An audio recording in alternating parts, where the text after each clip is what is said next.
भारत माता की। भारत माता की।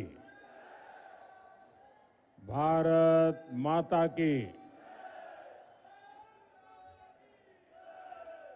सिमरिया धाम और माता मंगला देवी की इस पावन धरती पर मैं बिहार के इस विशाल जनमानस को प्रणाम करता हूं।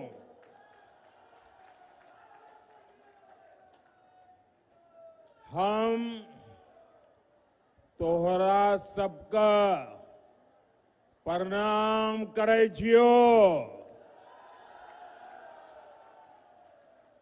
की हालचाल छो? बेगूसराय की इस धरती से मैं राष्ट्र कवि रामधारी सिंह दिनकर जी को नमन करता हूं। मैं बिहार केसरी श्री कृष्ण सिंह श्री बाबूजी को भी आदरपूर्वक प्रणाम करता हूं। साथियों, मेरा सौभाग्य है कि छठ महापर्व की इस शुभ बेला में आप सभी परिवारजनों के बीच आप सबके दर्शन करने का अवसर मिला है। मेरी कामना है कि छठी मैया का आशीर्वाद बिहार पर, हम सभी पर इसी तरह बना रहे। साथियों, जब छठी मैया की पूजा की बात आती है तो शारदा सिन्हा जी को याद करना स्वाभाविक है।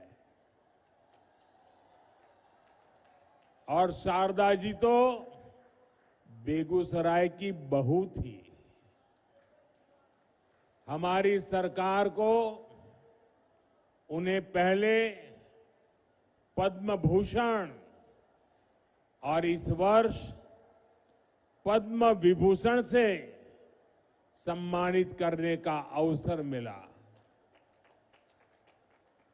शारदा सिन्हा जी अब हमारे बीच नहीं है, लेकिन उनके अमर गीत हमेशा गूंजते रहेंगे।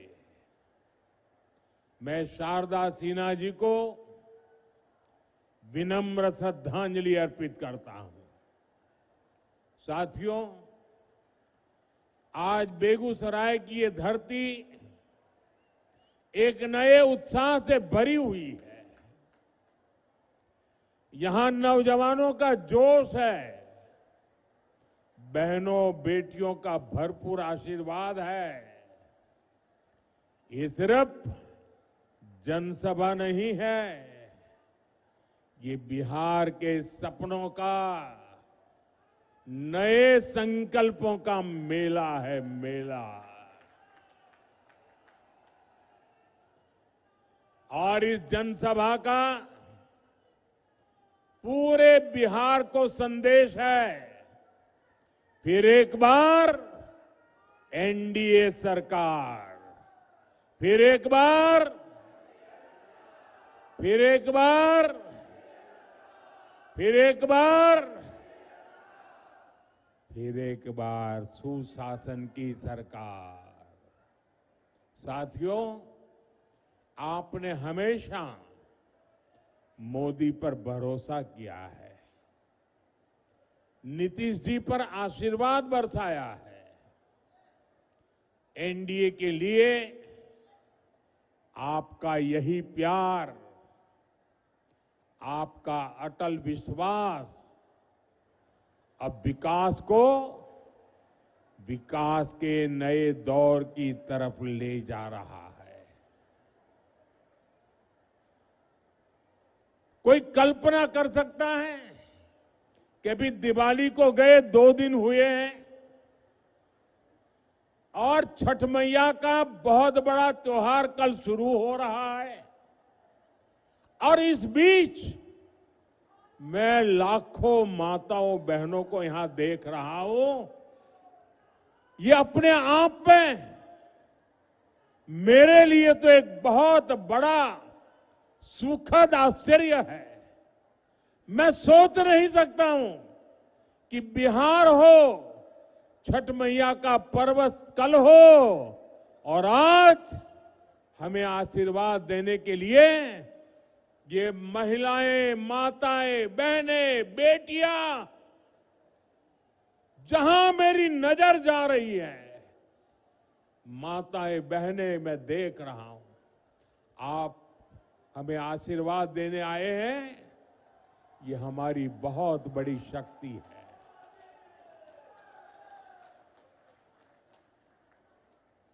बिहार के मेरे भाइयों बहनों, हमने जंगल राज को सुशासन में बदला। अब सुशासन को समृद्धि में बदलने का समय है। मैं बिहार की समृद्धि के लिए आप सभी का आशीर्वाद लेने आया हूं। मैं बिहार के नौजवानों से विशेष आग्रह करने आया हूं। वो 2005 का अक्टूबर महीना ही था जब आपके माता पिता ने बिहार को जंगल से मुक्त किया था, सुशासन को चुना था। अब 2025 का ये अक्टूबर और नवंबर आपके लिए नए अवसर भी और एक बड़ी जिम्मेवारी लेकर आया है। आपको अपने और बिहार की आने वाली पीढ़ियों के लिए समृद्ध बिहार बनाना है। आपको अपने एक वोट की ताकत समझनी है। आपके एक वोट से ही बिहार की समृद्धि तय होगी। विकसित भारत बनाने का संकल्प मजबूत होगा। साथियों, जब से बिहार चुनाव की घोषणा हुई है, तब से हम एक चीज साफ साफ देख रहे हैं। एक तरफ एनडीए है, नीतीश जी, मांझी जी, उपेंद्र जी, चिराग पासवान जी, ये सूझबूझ से भरा हुआ नेतृत्व है। इसको भाजपा की हमारी टीम, दिलीप जी, सम्राट चौधरी जी, विजय सिन्हा जी से और मजबूती मिलती है। वहीं दूसरी तरफ लाठियां भाज रहा महागठबंधन है। ये लोग कैमरे पर आकर कुछ भी बोले, लेकिन पीठ पीछे एक दूसरे की खाल खींच रहे हैं। इस महागठबंधन में अटक दल है, लटक दल है, भटक दल है, झटक दल है और पटक दल है। आरजेडी बीते 2 दशक में कोई चुनाव नहीं जीती, लेकिन अपने अहंकार में अटकी हुई है। इसी अहंकार में इन्होंने जेएमएम को झटक दिया। कांग्रेस 35 साल से बिहार में आरजेडी की पिछलग्गू बनी हुई है। इस बार आरजेडी ने उसको फिर पटक दिया। इन लोगों ने वीआईपी को भी भटका दिया। जो लेप के दल है उनको लटका दिया। साथियों, जब स्वार्थ हावी होता है, लूट खसूट ही लक्ष्य होता है, तो वही होता है जो आरजेडी कांग्रेस वाले कर रहे हैं। ये लोग पहले टिकट बेचते हैं, फिर घोटाले करते हैं। आप देखिए तो सही, एक आरजेडी का परिवार है जो बिहार का सबसे भ्रष्ट परिवार है, और ज्यादातर लोग अदालत से जमानत पर निकल करके बाहर खड़े हैं। जमानत पर जीने के लिए मजबूर है। दूसरी तरफ कांग्रेस का एक परिवार है जो देश का सबसे भ्रष्ट परिवार है। इस परिवार के भी ज्यादातर लोग जमानत पर बाहर है। साथियों, बिहार ऐसे लोगों पर भरोसा नहीं करता, और इसलिए पूरे बिहार में एक ही नारा गूंज रहा है। एक ही नारा गूंज रहा है, नई रफ्तार से चलेगा बिहार जब फिर आएगी एनडीए सरकार। साथियों, मैं जो बातें कहने जा रहा हूं, मैं चाहूंगा कि बिहार का नौजवान उन्हें ध्यान से सुने और उन पर जरा गौर करे। जंगल राज वालों ने सिर्फ अपने बेटे बेटियों का भविष्य बनाया, बिहार के नौजवानों का भविष्य तबाह कर दिया। और ये बात बेगूसराय का हर घर जानता है, हर कोई महसूस करता है। साथियों, हमारे श्री बाबू ने बेगूसराय को औद्योगिक केंद्र बनाने के लिए काम किया था। उनके प्रयास से यहां अनेक प्रकार के उद्योग आए। एक समय था जब ये क्षेत्र देश के प्रमुख औद्योगिक केंद्रों में से एक था। बरौनी में सायरन बजता था तो पूरा बिहार गर्व से भर जाता था।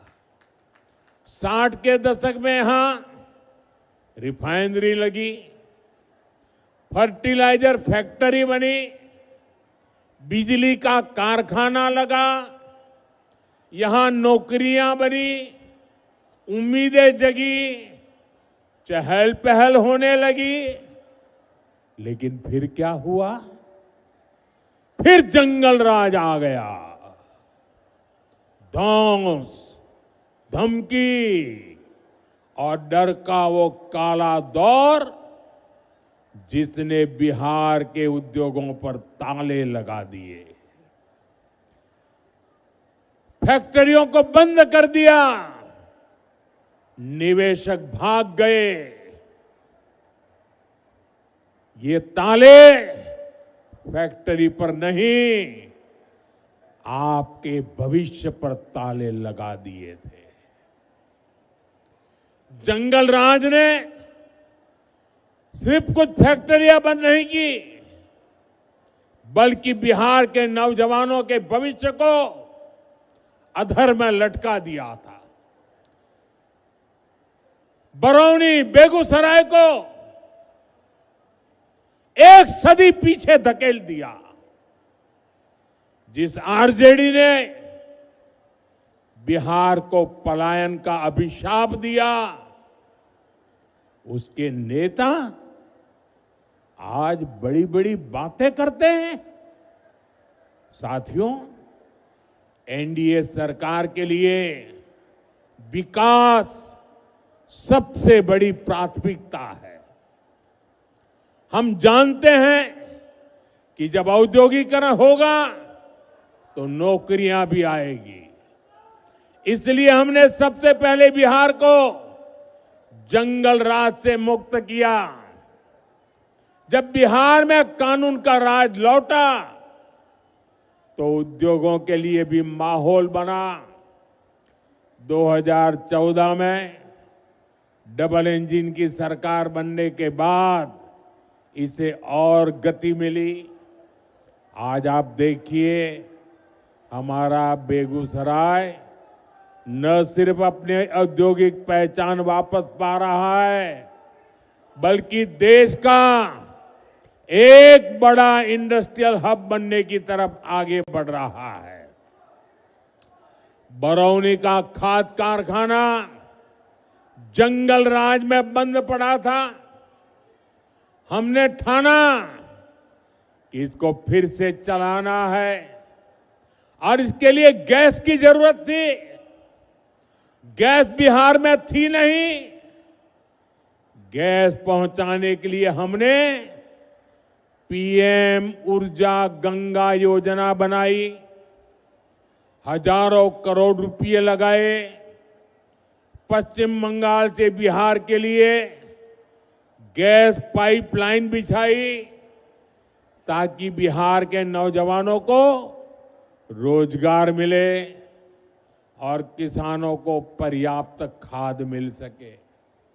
आज इससे हजारों परिवारों की रोजी रोटी चल रही है। साथ ही यहां हजारों बहनों की रसोई में पाइप से सस्ती गैस भी पहुंच रही है। साथियों, जंगल राज वालों ने बरौनी रिफाइनरी को भी अपने हाल पर छोड़ दिया था। हमने उसमें नया जीवन डाला। हजारों करोड़ का निवेश किया। अब यहां नया पेट्रोकेमिकल प्लांट बन रहा है। इससे यहां प्लास्टिक उद्योगों को बल मिलेगा।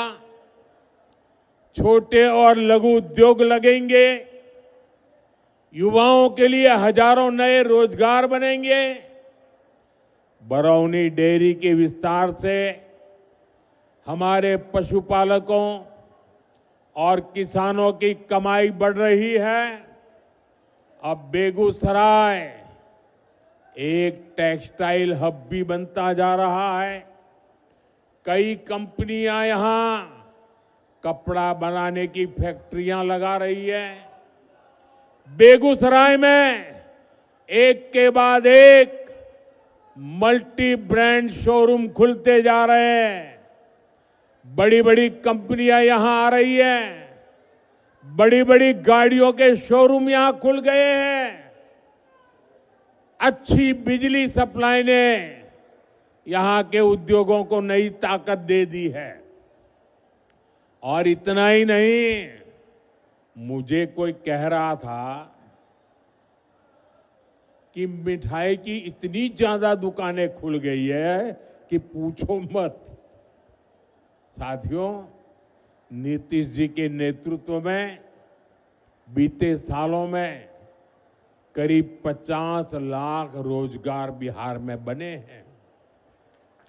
शिक्षा हो, पुलिस हो, हेल्थ हो, सब जगह रिकॉर्ड भर्तियां की गई हैं।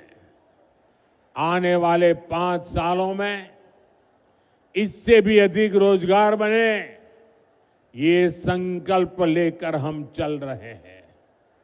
हम बिहार के जिले जिले में मेडिकल कॉलेज बना रहे हैं।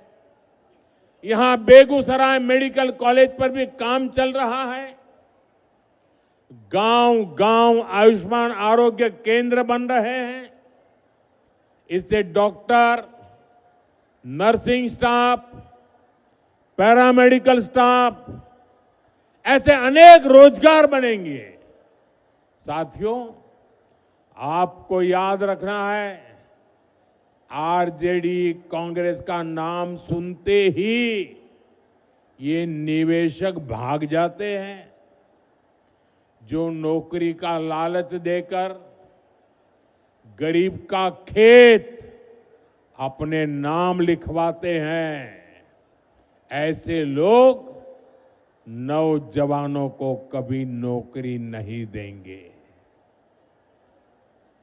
अच्छा साथियों, आप इतनी बड़ी तादाद में यहां हैं, आप मेरा एक काम करेंगे? सबके सब जरा बताओ, मेरा एक काम करेंगे? ऐसे नहीं, जोर से बताओ। तो एक काम करिए, आपके पास मोबाइल तो होगा ही होगा, जरा मोबाइल फोन बाहर निकालिए। जरा मोबाइल फोन बाहर निकाल करके जरा मोबाइल की लाइट जला दीजिए। ये मोबाइल कांग्रेस के समय में बहुत महंगा था और विदेश से मंगाना पड़ता था। कांग्रेस के समय में देश में मोबाइल बनाने वाले, जरा आप आवाज बंद करो भाई, आपका उत्साह मैं समझता हूं, जरा आवाज बंद करो। मोबाइल फोन बनाने वाली कांग्रेस के जमाने में सिर्फ 2 फैक्ट्रियां थी। आपकी लाइट चालू रखो। अब देश में मोबाइल फोन बनाने वाली 200 से ज्यादा फैक्ट्रियां हैं।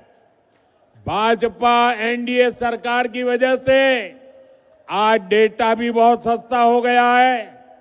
इस वजह से बिहार में युवाओं को कंटेंट क्रिएशन का नया मार्केट मिला है। आज बिहार में ये मोबाइल, ये प्रकाश हर कोई देख रहा है।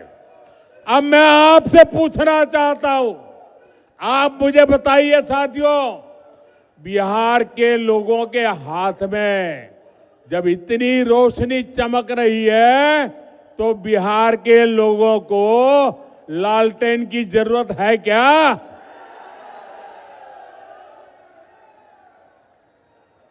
अपना मोबाइल हम नीचे रखिए। साथियों, किसी भी क्षेत्र का, किसी भी राज्य का विकास तभी हो सकता है जब सोच दूरगामी हो, इरादा पक्का हो और नियत साफ हो। आरजेडी कांग्रेस तो खुद ही अपने आप में एक समस्या है। इनके पास बिहार की समस्याओं का न कभी समाधान था और न कभी होगा। ये संवेदनहीन लोग हैं। ये वो लोग हैं जो बाढ़ आने पर भी गरीबों का मजाक उड़ाते हैं। साथियों, इनकी ऐसी ही सोच ने दशकों तक बिहार को उत्तर और दक्षिण बिहार में बांटे रखा। गरीब, दलित, पिछड़े, अति पिछड़े को जान पर खेलकर गंगा जी को पार करना पड़ता था या फिर कई 100 किलोमीटर लंबा रास्ता तय करना पड़ता था। लेकिन इन्होंने गंगा जी पर नए पुल बनाने के लिए काम नहीं किया। साथियों, नरेंद्र और नीतीश के लिए तो आपकी सुविधा, आपका जीवन ही हमारे लिए सबसे ऊपर है। एनडीए सरकार ने बिहार की कनेक्टिविटी पर बल दिया। कहीं हाईवे बन रहा है, कहीं एक्सप्रेस वे बन रहा है। आप देखिए, बीते 10-11 वर्षों में गंगा जी पर कितने सारे पुल बने हैं। मुंगेर को खगड़िया और बेगूसराय से जोड़ने वाले श्री कृष्ण सेतु से इस पूरे क्षेत्र के लोगों को फायदा हुआ है। साथियों, 7 दशक तक ये क्षेत्र राजेंद्र सेतु पर निर्भर रहा। हमारी सरकार ने इसके बगल में ही 6 लेन का एक आधुनिक ब्रिज बनाया। इसके लोकार्पण का सौभाग्य मुझे ही मिला। उस समय जनता के चेहरे पर जो खुशी थी वो मैं कभी भूल नहीं सकता। उनका बरसों पुराना सपना साकार हुआ था। साथियों, इस नए पुल ने उत्तर और दक्षिण बिहार के बीच की दूरी को करीब 100 किलोमीटर कम कर दिया है। इससे सिमरिया धाम आना जाना भी आसान हुआ है। जो हजारों कल्पवासी जो कार्तिक मास में सिमरिया घाट जाते हैं, उनको बहुत बड़ी सुविधा मिली है। साथियों, आप मोदी को भली भांति जानते हैं। ये आपका मोदी चांदी का चम्मच लेकर पैदा नहीं हुआ है। मोदी गरीबी में रहा है, उसने गरीबी के दुख दर्द को सहा है। और इसलिए आज जब देश के गरीब ने मोदी को सेवा का अवसर दिया है, तो पूरी शक्ति से, पूरी ताकत से देश में गरीब को मदद पहुंचा करके गरीबी को इस देश में खत्म करने का पूरा प्रयास कर रहा है। गरीब के लिए पक्का घर सपना होता है। हमारी सरकार ने 11 साल में 4 करोड़ से ज्यादा पक्के घर बनाकर मेरे गरीब परिवारों को दिए। और इसमें से 60 लाख पक्के घर यहां बिहार के मेरे गरीब परिवारों को मिले हैं। हर गरीब को घर का चूल्हा जलता रहे, इसलिए मोदी मुफ्त अनाज देता रहता है। हर गरीब को मुफ्त इलाज, मुफ्त बिजली कनेक्शन, मुफ्त गैस कनेक्शन, सस्ती गैस, ये सिर्फ सुविधाएं नहीं, ये सम्मान भरा जीवन देने वाली जरूरतें हैं। और इसका सबसे अधिक फायदा दलित, महादलित, पिछड़े, अति पिछड़े परिवारों को हो रहा है। दशकों तक बिहार के लोगों को आरजेडी कांग्रेस ने सामाजिक न्याय के नाम पर सिर्फ धोखा दिया। ये एनडीए सरकार है जो सामाजिक न्याय को सही मायने में सच करके दिखा रही है। साथियों, आज कांग्रेस के पूर्व अध्यक्ष सीताराम केसरी जी की पुण्यतिथि है। देश कभी नहीं भूल सकता कि किस तरह कांग्रेस के इस परिवार ने सीताराम केसरी जी का अपमान किया था। आज का दिन हमें याद दिलाता है कि कांग्रेस दलितों, पिछड़ों के अधिकार छीनने के लिए क्या कुछ कर सकती है। इन लोगों के लिए सिर्फ अपना परिवार ही सबसे बड़ा है। और आपने टीवी पर भी देखा होगा, कांग्रेस पार्टी के अध्यक्ष थे सीताराम केसरी, हमारे बिहार का गर्व थे सीताराम केसरी। इस परिवार ने सीताराम केसरी जी को उनके घर में बाथरूम में बंद कर दिया। इतना ही नहीं, उनको उठा करके फुटपाथ पर फेंक दिया।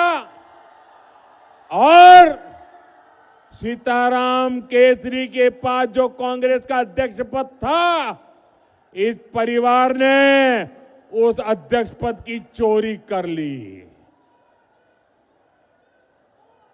साथियों, ये ऐसे लोग हैं जिनको आपके परिवार की कोई चिंता नहीं है।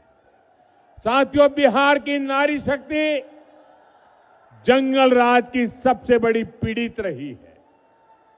आज वे एनडीए के सुशासन में बड़ा काम और बड़ा नाम करने के लिए आगे आ रही है। बीते वर्षों में बिहार की बहनें आत्मनिर्भर हुई है। जीविका दीदी के रूप में गांवों में बहनें अपने पैरों पर खड़ी हुई है। मेरा लक्ष्य देश के गांवों में 3 करोड़ लखपति दीदी बनाने का है। इसमें बिहार की बहनें काफी शानदार काम कर रही है। साथियों, बिहार की एनडीए सरकार ने जो महिला रोजगार योजना शुरू की है, ये बहुत ही प्रशंसनीय काम हुआ है। 1 करोड़ 20 लाख से ज्यादा बहनों में से हर एक को रोजगार शुरू करने के लिए 10,000 रुपया देना बहुत बड़ा कदम है। बिहार की बहनें इसको खुले दिल से अपना भी रही है। इसलिए आप सभी को इन महिला विरोधी आरजेडी कांग्रेस वालों से बहुत सावधान रहना है। इनके लिए हर रास्ता बंद करना है। आपको याद रखना है, ये आरजेडी कांग्रेस वाले महिला रोजगार योजना पर भी ताला लगा सकते हैं। महिलाओं के अधिकार बात आई, इन लोगों ने पार्लियामेंट में सारे नियमों को तोड़ करके उस कानून के कागजों को छीन करके फाड़ दिया था। ऐसे महिला विरोधी लोग हैं। साथियों, आज हमारी सरकार की प्राथमिकता आपका खर्च कम करने और बचत बढ़ाने पर है। जीएसटी बचत उत्सव के पीछे भी यही सोच है। जीएसटी बहुत कम होने से बिहार के हर परिवार को बचत हो रही है। त्योहारों के इस मौसम में कोई नया टीवी ले रहा है, कोई नया पंखा, कोई नया फ्रिज ले रहा है, किसी ने नया स्कूटर लिया, नई बाइक ली। इसमें भी हजारों रुपए की बचत हो रही है। इससे हर परिवार को कुछ न कुछ बचत हुई है। साथियों, जीएसटी बचत उत्सव के दौरान अभी दिवाली में भी खरीद बिक्री के नए रिकॉर्ड बने हैं। देशवासियों ने बहुत उत्साह दिखाया है। इसमें भी बड़ी बात यह है कि लोगों ने स्वदेशी को चुना है। लोग गर्व से कहते हैं ये स्वदेशी है। एक रिपोर्ट बताती है कि देश में करीब 90% खरीदारी स्वदेशी चीजों की हुई है। यानी हमारे दुकानदारों ने स्वदेशी बेचा और देशवासियों ने देश का गौरव बढ़ाने के लिए स्वदेशी खरीदा। जब स्वदेशी बिकता है तो इसका फायदा हमारे किसानों, हमारे विश्वकर्मा साथियों, हमारे कारीगरों, हमारे बुनकरों को ही होता है। बिहार के लोगों को भी इसका बहुत लाभ हुआ है। यानी डबल इंजन सरकार बचत और कमाई का डबल बेनिफिट बिहार के लोगों को दे रही है। साथियों, बेगूसराय में 6 नवंबर को मतदान होना है। 6 नवंबर याद रखना है। समय बहुत कम है। आप मेरा एक काम करेंगे, जरा जोर से बताइए, आप मेरा एक काम करेंगे? जरा हाथ ऊपर करके सबके सब लोग बताइए, मेरा एक काम करेंगे? देखिए, आपको घर घर जाना है। मोदी है आप मेरे लिए, तो मोदी बनकर आपको मेरी बात घर घर पहुंचानी है। एनडीए ने बिहार को नक्सलवाद से, माओवादी आतंक से मुक्त किया है। आज बेखौफ होकर आप अपना काम कर सकते हैं। आप खुल करके वोट दे सकते हैं। बिहार के लोगों का एक वोट एक शांत, सुखी और समृद्ध बिहार का निर्माण करेगा। जंगल राज वालों को दूर रखेगा। इस बार बिहार में एनडीए की विजय का नया रिकॉर्ड बने, इस लक्ष्य को लेकर हमें आगे बढ़ना है। साथियों, मेरा एक आग्रह और है, आप जब घर घर जाएं तो हर परिवार में जाकर के बड़े बुजुर्गों को बताना कि अपने मोदी जी बेगूसराय आए थे और मोदी जी ने परिवार के सबको छठ महापर्व की शुभकामनाएं भेजी हैं। एक बार फिर इतनी विशाल संख्या में यहां आकर हमें आशीर्वाद देने के लिए मैं आपका बहुत बहुत आभारी हूं। मेरे साथ बोलिए, भारत माता की, भारत माता की, भारत माता की। बहुत बहुत धन्यवाद।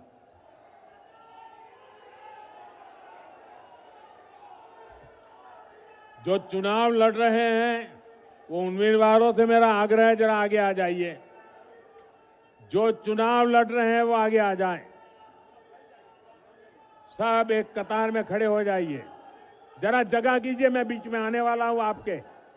थोड़ा लाइन में खड़े हो जाइए, मैं बीच में आऊंगा आपके बीच में। हाँ, जगह कर दीजिए जरा। शाबाश।